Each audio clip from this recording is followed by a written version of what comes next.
Hi, good day, everyone. Thank you for taking the time to come out today because guess what? We're here at the Antigua Barbuda Workers Union. We're going to present pro tips at speaking with ease. And I'm your presenter, Mr. Andre Sharp. And it's definitely a pleasure to definitely be here today to go through this entire presentation with you. Now, you may say to yourself, how does speaking or what does speaking have to do with me? Trust me, all of us have to speak at some point. It could be a formal presentation or even an informal setting. We all have to engage one another. And I'm going to take the time to basically go through what you can do to be a better speaker. We're not going to delve too deep. I'm just going to give you some quick tidbits that you can use. Now let's talk about a few of the famous speakers that are out there. We have Mr. Tony Robbins. He's one of the highest paid speakers. And also Mr. Simon Sinek. He's one of the most popular guys on YouTube today. Most of you may know about Les Brown as well. And of course, Miss Oprah Winfrey. What do all of these speakers have in common? Besides the obvious fact that they're successful, they are confident, they're fluent, and they know their subject matter. And guess what? Once you possess those key attributes, persons are going to listen to anything and everything that you have to say. So let's look first of all at defining public speaking. We look at public speaking as one, the act of process of speaking in public. And another definition is the art of effective oral communications with an audience. One thing I want to stress on is making effective communication. Because you can be up there, it could be on a podium, it could be in front of a microphone, it could be in front of a small audience, or even a board meeting, and you could be speaking and making absolutely no sense.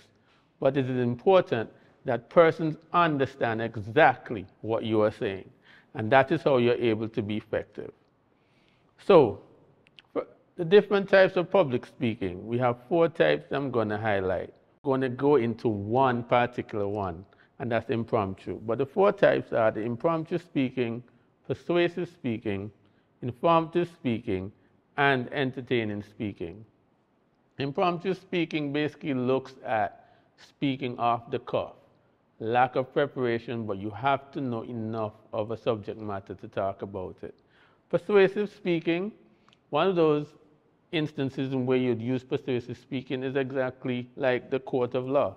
You realize lawyers have to be as persuasive as possible. If you're going to defend a client or if you're going to prosecute someone, regardless of how the arguments are going to go to the left or to the right, depends on the level of persuasion.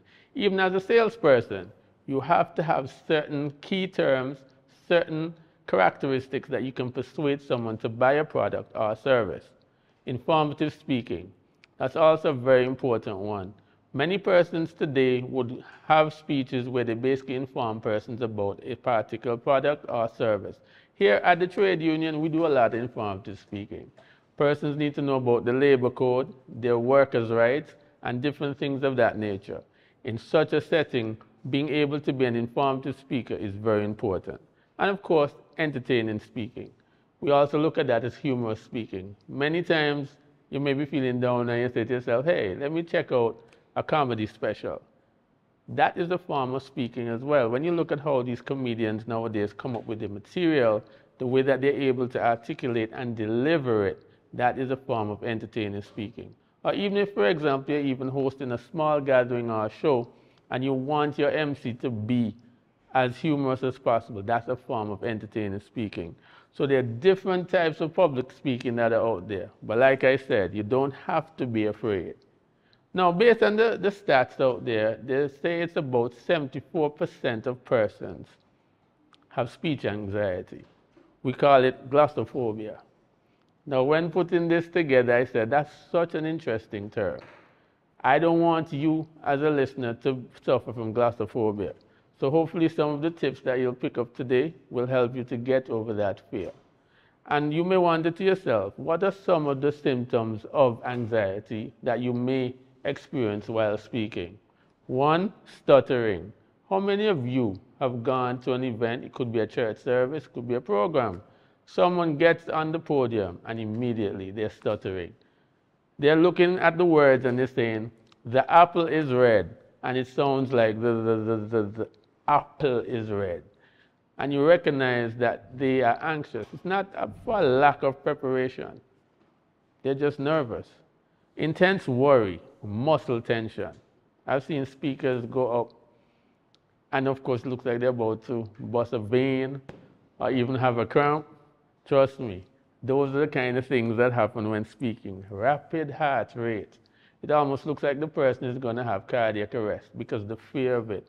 I remember when I first started to speak and I looked up in the audience at church and I was like, wow, there's a lot of people. And there are more than 2 eyes looking at you.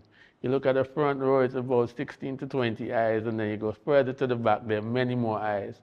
And then, of course, when you look throughout the audience, people make different facial expressions. Some look bored, some are sleepy, some are giving you that look like, can you please hurry up?